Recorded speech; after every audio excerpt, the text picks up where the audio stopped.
Day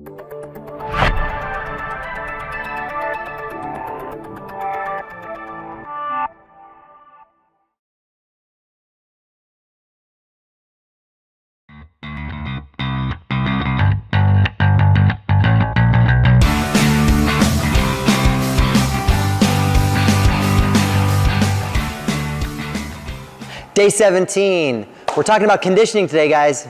So a little different element. We emphasize optimal strength and conditioning. We've gone through a lot of education, but this is a different animal. This is really stuff we rely upon you to execute on your own.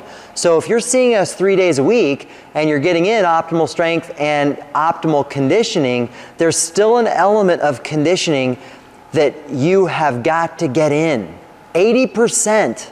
Probably over 80% of the population is not getting the minimal recommendation of physical activity on a daily basis. So you need to have a philosophy of you're going to be doing something every day. There are so many things to do when it comes to conditioning, and there are so many different types of people in terms of where your fitness level is and what's appropriate for you and what your goals are that I cannot possibly cover it in a 2 or 3 minute video. So, all I need you to do is this. Have a philosophy of you are going to do something every day. That's number one.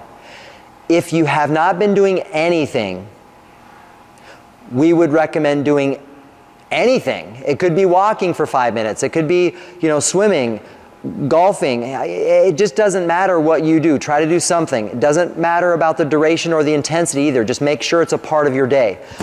If you've been doing a little bit, then you can start to enhance the amount that you're doing and the intensity at which you do it. So if you've been walking, yeah, keep that walking going.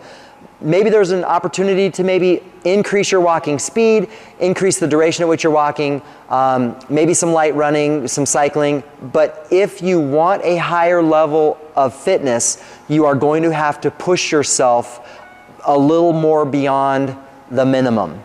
So again, if you're not doing anything, let's get the minimum in. If you're doing the minimum, try to do a little bit more. If you want a little higher level fitness, then you're going to have to get your rating of perceived exertion up and challenge your body a little bit more. And the rating of perceived exertion is an intensity scale that we've already covered, so you should be familiar with that. On a 1 to 10 scale, a 1 feels like you're lying on that sofa, and a 10 feels like an all-out effort. So if you go for a walk,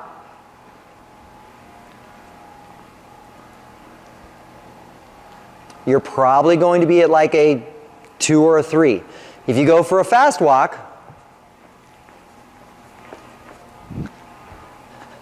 you're probably going to be at like a 4. If you're going for a fast walk, maybe up a hill, maybe it's a 5. If you go for a super duper light run,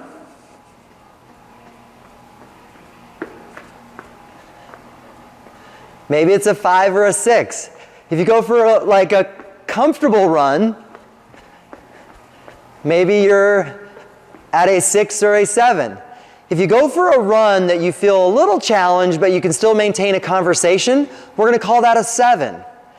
If you get to the point where you're feeling like the run speed is not something that you can maintain for a duration, then we're going to consider that an 8. If you get into a speed, a running speed, where it's so fast that you just can't last long at all, it becomes very uncomfortable, like that would be a 9. And if you're sprinting as fast as you can, that's the 10. So that's a rough idea of conditioning intensity. You can apply that to cycling, you can apply that to running, to swimming, to anything that you're doing. So if you already have a baseline level fitness, then you're going to have to push into that 7, a solid 7, where you can maintain a conversation. You could be talking to someone, but you still feel a little challenged by it. So that kind of gives you a rough idea of where that intensity might be. And then you'd want to make sure that you're trying to get that in on a very consistent basis, maybe in every other day, so it ends up being 2, 3, 4 days a week, in addition to the programming of strength and conditioning that you're doing. And then in terms of the duration, the minimal duration, again, depending upon your fitness level, but try to get at least 20 minutes. That's a nice number to achieve. Those are some recommendations from the American College of Sports Medicine. If you have goals like for instance, you want to improve your fitness level, or if you want to do, you know, a 5K event or whatever it may be, then it might necessitate more in terms of volume or also higher intensities. You know, we have clients that do marathons and half marathons, and so their training is going to dictate their ability to achieve that end goal. So I hope that gives you a little information on conditioning. Hopefully you'll embrace our philosophy of trying to do something every day.